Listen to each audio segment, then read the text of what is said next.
ಸಂಜಯ್ ಹಿಂದೆ ಬನ್ನಿ ಏನ ಸಂಜಯ್ ಎಲ್ಲ ನಮ್ದೇನು ಇವತ್ತು 1000 ದಿನ ನಮ್ಮ ಕರ್ನಾಟಕ ಸರ್ಕಾರಕ್ಕೆ ಇವತ್ತು 1000 ದಿನ ಆಗಿದೆ. ಪವಿತ್ರವಾದಂಥ ದಿನ. ನಾವು ಕೇಂದ್ರ ಸರ್ಕಾರ ನಮಗೆ ಜಲಶಕ್ತಿ ವಾಟರ್ ರಿಸೋರ್ಸಸ್ ಇದು ನಮಗೆ ಇದನ್ನು ಮಾಡಲಿಕ್ಕೆ ರಿಕ್ವೆಸ್ಟ್ ಮಾಡಿದ್ರು, ಅವಕಾಶ ಕೊಟ್ಟರು. ನಾವು ಈ ಡ್ಯಾಮ್ ಸೇಫ್ಟಿ ಬಗ್ಗೆ ನಮ್ಮ ಕರ್ನಾಟಕದಲ್ಲಿ ಎಲ್ಲ ಡ್ಯಾಮ್ ಸೇಫ್ಟಿ ಬಗ್ಗೆ ನಾವು ಗೇಟ್ಗಳನ್ನೆಲ್ಲ ಚೆಕ್ ಮಾಡಬೇಕು, ರಿಪೇರಿ ಮಾಡಬೇಕು, ಬದಲಾವಣೆ ಮಾಡಬೇಕು. ಡ್ಯಾಮ್ ಸುತ್ತಮುತ್ತ ಇರೋದೆಲ್ಲ ಪರಿಸರ ನಾವೆಲ್ಲ ಕಾಪಾಡಬೇಕು ಅಂತ ತೀರ್ಮಾನ ತೆಗೆದುಕೊಂಡಿದ್ದೇವೆ. ಹಾಗೆ ಇವತ್ತು ಅಂತಾರಾಷ್ಟ್ರೀಯ ಮಟ್ಟದ ಎಲ್ಲ ಸೇಫ್ಟಿ ಮೆಷರ್ ಮಾಡೋಂಥ ಟೆಕ್ನಿಷಿಯನ್ಸ್ ಎಲ್ಲ ಕೂಡ ಬಂದಿದ್ದಾರೆ. ವರ್ಲ್ಡ್ ಬ್ಯಾಂಕ್ ಅವರು ಬಂದಿದ್ದರು. ಇಷ್ಟು ನಾನು ವರ್ಲ್ಡ್ ಬ್ಯಾಂಕ್ ಅವ್ರ ಹತ್ರ ಸಪ್ರೇಟ್ ಮೀಟಿಂಗ್ ಡ್ಯಾಮ್ ಸೇಫ್ಟಿ ಕೂಡ ಚೇರ್ಮನ್ ಈಗ ಸಪ್ರೇಟ್ ಮೀಟಿಂಗ್ ಕೂಡ ಮಾಡಿದೆ.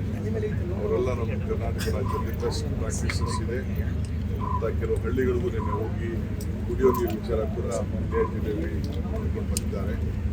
ನಮ್ಮ KRS ವಿಸಿಟ್ ಮಾಡಿದ್ದಾರೆ. ಆ ಇತಿಹಾಸನ ನೋಡಿ ನಾವು ಕಾಪಾಡ್ತಿರೋದನ್ನು ನೋಡಿ ಮೆಚ್ಚುಗೆ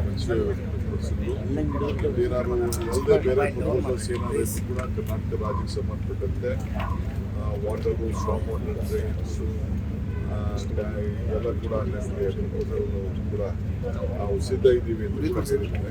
ಸೊ ನಮ್ಮ ಆಫೀಸರ್ಸ್ ಕೇಳ್ತೀವಿ ಎಲ್ಲ ಪ್ರಪೋಸಲ್ಸ್ ರೆಡಿ ಮಾಡಿ ಅಂತೇಳಿ. ಸೊ ಈಗ ಇನಾಗ್ರೇಷನ್ ಆಗಿದೆ. 2 ದಿನ ಫುಲ್ ಚರ್ಚೆ ನಡೆದಿದೆ.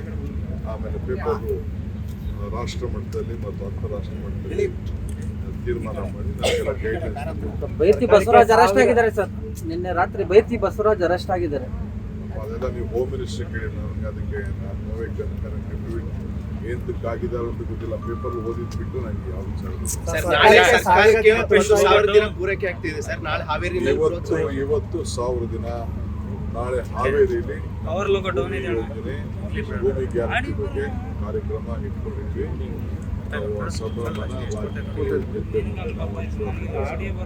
ಶಾಸಕರು ವಿದೇಶ ಪ್ರವಾಸ ಹೋಗ್ತಾ ಇದ್ದಾರೆ ಸರ್. ಕೆಲವರು ಸ್ಟಡಿ ಟೂರ್ ಅಂತಾರೆ, ಇನ್ನು ಕೆಲವರು ಖಾಸಗಿ ಟೂರ್ ಅಂತಾರೆ.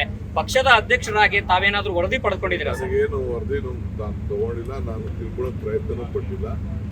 ನಾನು ಈಗ ನೀವು ಹೇಳಿದ್ಮೇಲೆ ನಾನು ವಿಚಾರಿಸಿದ್ದೀನಿ. ಸರ್ ಸ್ಟಡಿ ಟೂರ್ ಏನಾದ್ರು ಕ್ಯಾನ್ಸಲ್ ಆಗೋ ಚಾನ್ಸಸ್ ಇದೆಯಾ ಸರ್?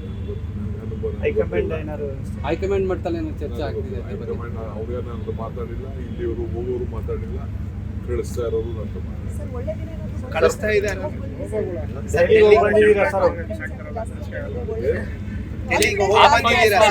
ಕಾಣಿಸ್ತಾ ಇದೆ ಸರ್.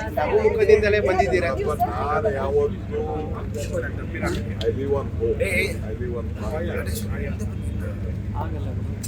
ಶ್ರಮಕ್ಕೆ ಫಲ ಯಾವತ್ತೂ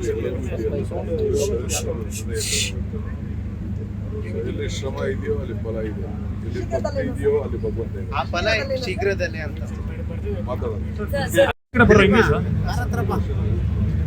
ಈಗೂ ಕೂಡ ಬರ್ತೀನಿ. ಆಮೇಲೆ ಸಾಯಂಕಾಲ ಎಲ್ಲ ಹಸರು ನೋಡೋಕ್ಕೆ ಅವರಿಗೆಲ್ಲ ವ್ಯವಸ್ಥೆ ಮಾಡಿದ್ದೀನಿ. ಗೌರ್ಮೆಂಟ್ ಅದಕ್ಕೆಲ್ಲ